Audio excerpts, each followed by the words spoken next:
కాశీపట్టణం. అసలు కాశీ అని తలుచుకుంటే చాలు. పరమశివుడు పార్వతీదేవితో అంటాడు, ఓ పార్వతి, కాశీపట్టణానికి ఉన్నటువంటి వైభవం ఏమిటో తెలుసా? సుదతి, పాపములకు ఎదుర్చుక్క కాశీ. ఓ వెలది, ఉపపాతములకు విషము కాశీ. ఓ కళ్యాణి, కళ్యాణముల కాటపట్టు కాశీ. ఓ భామ, ముక్తికి పుట్టినిల్లు కాశీ.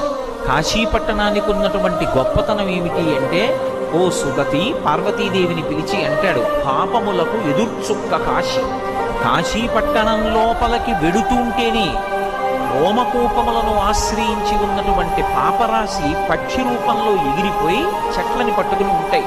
మళ్ళీ వాడు బయటకు వస్తాడేమోనని 9 రాత్రులు కాశీపట్టణంలో ఎవరు పొలిమేర దాటకుండా గడుపుతారో ఇక వాడు మళ్ళీ 9 నెలలు